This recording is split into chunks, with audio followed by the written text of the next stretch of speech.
Former Whitewater defendant counsel and author of Contempt, a memoir of the Clinton investigation. Ken Starr, his take on this. Ken, always good to have you.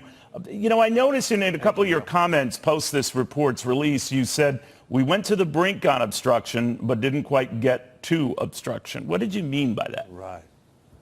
Well, I mean by that there's some pretty unflattering acts, and no one should be applauding the acts. But here's the key. For the President of the United States to direct the firing of the special counsel, bad move. But, Neil, it didn't happen. The fact that it didn't happen shows that the President, at the end of the day, whatever he thought of the investigation, knew in his heart, I better not pull that trigger.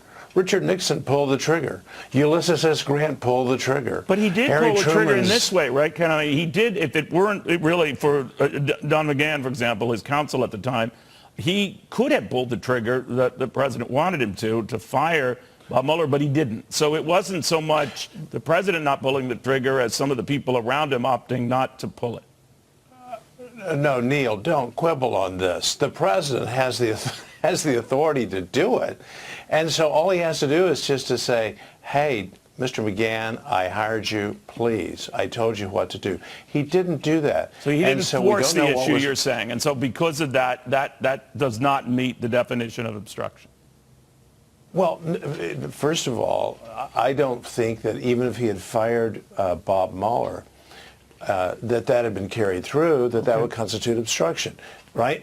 So I'm just talking about the act that seems to have really galvanized everyone's attention and energy. Oh, he wanted to fire the special counsel.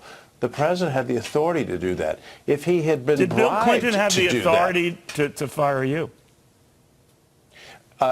Only with good cause under the statute. Gotcha. See, I was appointed, and everybody needs to come back to this, I was appointed under the statute by 3 judges, whereas Bob Mueller, of course, was appointed by the Attorney General. And he's an officer of the Justice Department. That's why he has to comply with all these department policies. You know, John Dean, of course, you know, of Watergate fame, he quibbled with this no obstruction thing, Ken, saying if you endeavor to obstruct, and there is much evidence here of this endeavor, you violated the obstruction statute. Now, I'm not a lawyer. I know you're an extremely good one.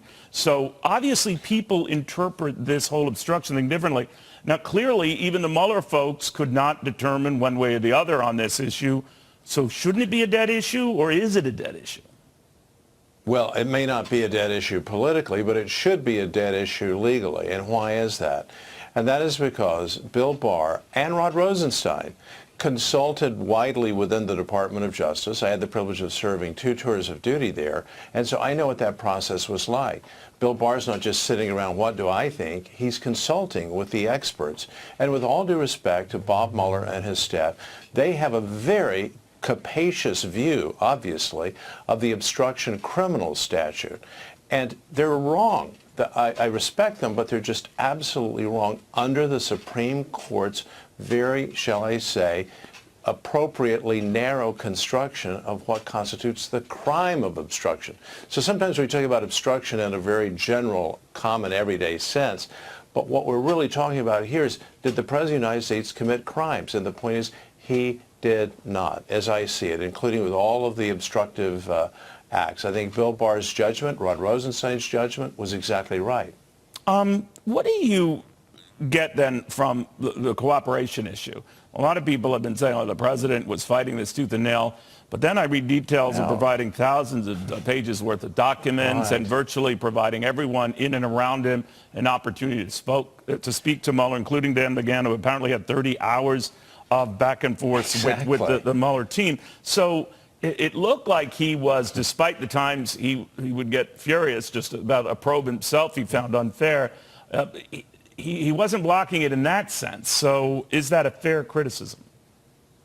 It's a huge point that, in contrast to Bill Clinton, in contrast to Richard Nixon, in contrast to Barack Obama, the president not only did not invoke executive privilege, he affirmatively authorized Don McGahn to just be transparent.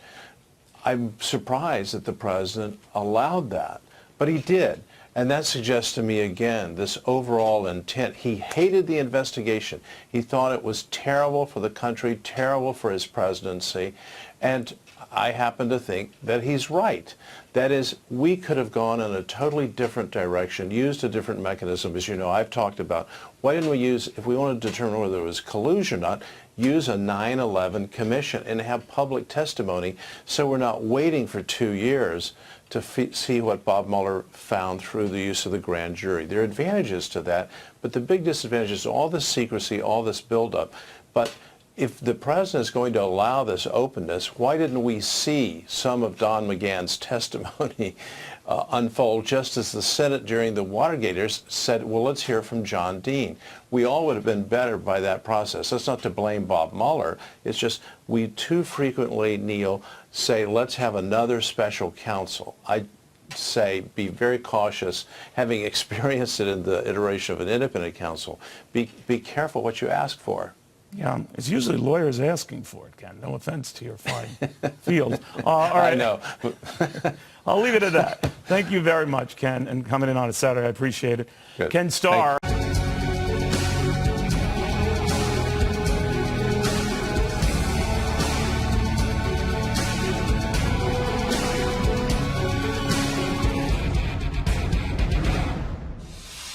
Hello, America. I'm Mark Levin. This is Life, Liberty, and Levin. We have a great guest, Byron York. Good to see you. Thank you for having me, Mark. Washington Examiner columnist, expert in most things. Absolutely. Well, Byron York, Moses has spoken. He came down from Mount Sinai, and he's handed us not 2 tablets, but over 400 pages. Now, half of the report, Volume 1, this half right here, President of the United States, Trump world, Trump campaign, Trump White House, was not colluding with the Russians. In fact, nobody was colluding with the Russians. Not a single American, he says.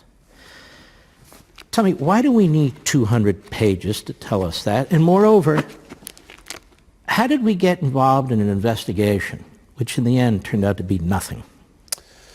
Well, when this report came out, I thought about something that happened just a couple of weeks ago.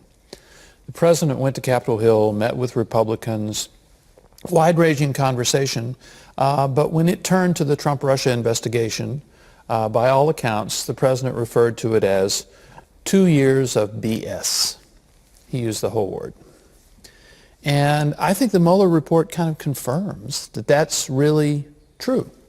It started with a very serious accusation leveled by Democrats against the Trump campaign, that the Trump campaign had conspired with Russia to try to fix the election.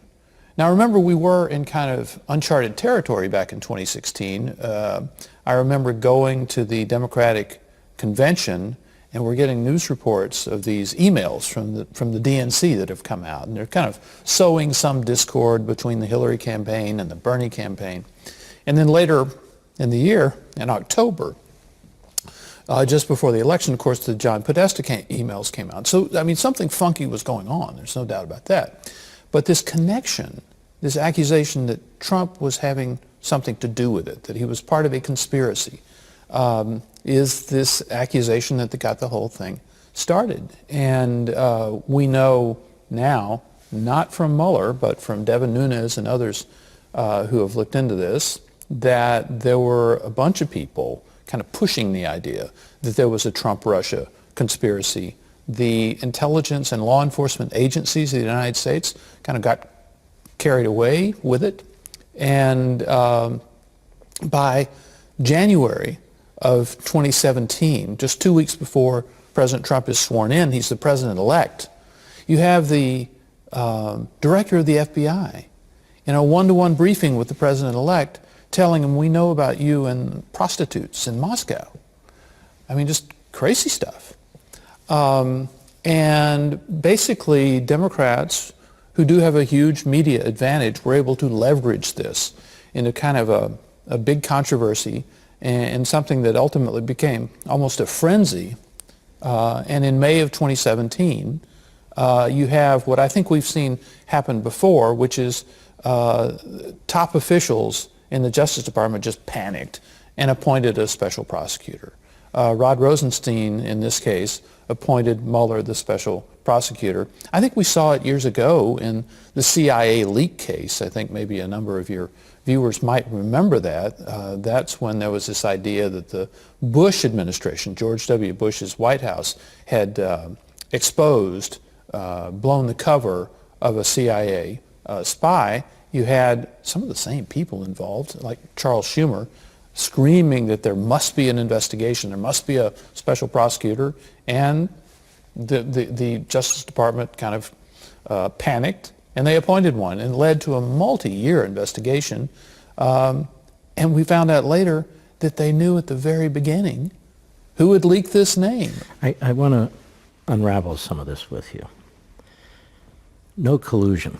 It's essentially being ignored by much of the media. CNN, MSNBC, New York Times, all the rest of them. It's a big deal. The president said from day one, there is no collusion. People around him said from day one, there is no collusion. And yet, top echelon of the FBI, parts of the Department of Justice, you had former intelligence chiefs, Brennan and Clapper, all over TV.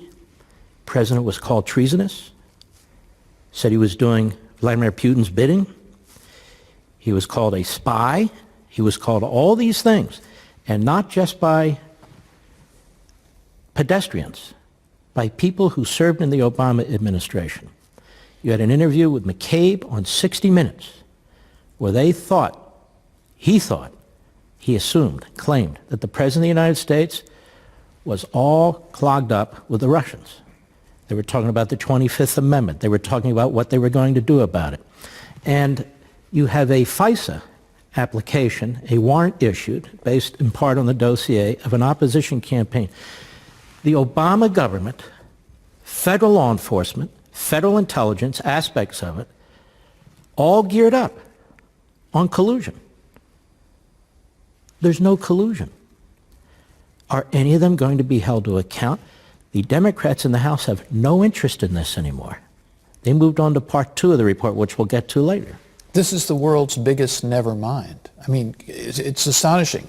First of all, we've known this for quite a long time, that there was no collusion, that Mueller was not going to allege it, because we saw Mueller really didn't leak very much, but he did charge people. He indicted people, he tried them, he got their guilty pleas, and he indicted or charged big figure after big figure, Manafort, Gates, Flynn, Papadopoulos, Cohen, and others who were in the Trump circle in the campaign. And he charged them with various things, like Manafort charging him with basically not paying taxes years earlier. And the others, some he charged with lying to FBI investigators. But he never alleged that there was a conspiracy or coordination between the Trump campaign and Moscow. And you're thinking, well, if Paul Manafort, if there was this coordination and Paul Manafort wasn't involved, who was colluding here? So it's something that people in the press should have been able to see this whole time. So it's not really a mistake. And I was talking to John Dowd, who was the president's lawyer from right after the appointment of Mueller until March of 2018. And he felt that by Christmas of 2017, that Mueller had pretty much established that there was no collusion. All right, let me stop you there. That's a big deal. Yes. That's over a year ago. Correct. Almost a year and a half ago. So why did Mueller wait? That is a great question. Why did Mueller wait to issue his report? Why didn't he go up to a microphone, which he could have, and announce to the American people with approval from the Deputy Attorney General at the time that there's no collusion, rather than all this tumult, the cloud hanging over the presidency and so forth? Why did he wait? Good question. Remember that in December of 2017, there were some news stories that the White House kind of expected this would maybe be over very soon. Well, that was because they knew that Mueller had not established collusion. So what happens? Why does it go on? Mueller begins to chase this whole obstruction theory, and the obstruction theory is based on whatever Trump's state of mind is. So an interview, a questioning of Trump himself becomes a huge deal. Now let me stop you. It says, so he knows pretty much by then, no collusion.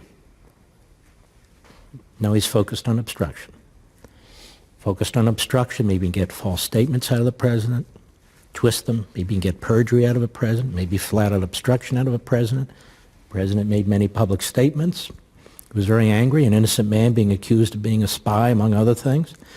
Why would Mueller pursue that rather than close it down? What's baffling about this is, I mean, you can say maybe it was really the 13 angry Democrats or the 17 angry Democrats, that is his staff pushing him, but it's absolutely baffling, especially in light of the fact that the White House cooperated to an extraordinary degree with this.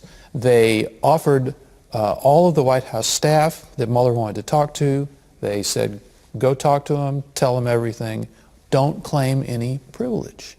And by the way, they didn't go to a grand jury. They just went over to Mueller's office and answered questions. So we heard a lot about Rule 6E and the grand jury material is secret. Well, that didn't apply to anything that the White House staff told.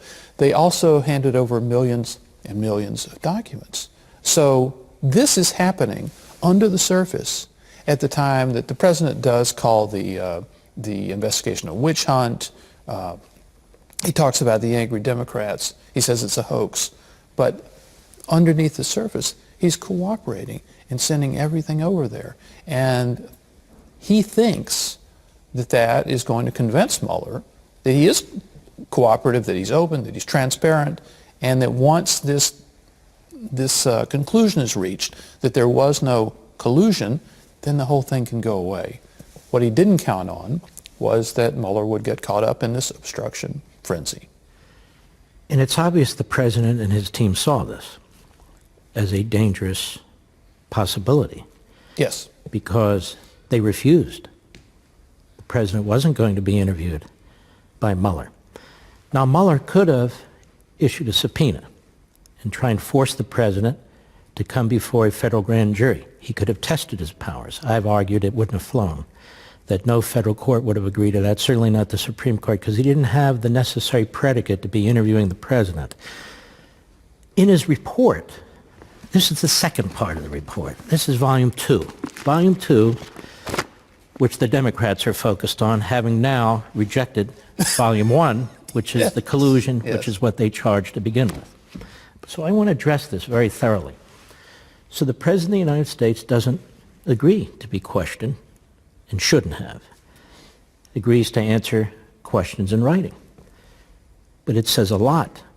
And what Mueller says in his report is, we were near the end of our investigation. This could have been a long period of litigation.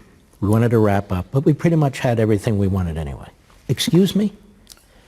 You pretty much had everything you wanted anyway, and you make a big deal of interviewing the president in person, and you know there's no collusion? How do you explain that? We ought to get into the weeds a little bit of this to show the extent of the cooperation. When Trump had meetings in which Don McGahn, his White House counsel, was involved, and there were a lot of them. They're in the Oval Office, they're sitting there, a number of other officials as well. McGahn is there. A woman named Annie Donaldson was also there. She was McGahn's chief of staff. All right, we're going to continue this, and I want to get into the weeds when we return. Ladies and gentlemen, don't forget to watch Levin TV, Levin TV, most weeknights. Just join us. Give us a call, 844-LEVIN-TV, 844-LEVIN-TV, or go to blazetv.com/Mark, blazetv.com/Mark, and join us.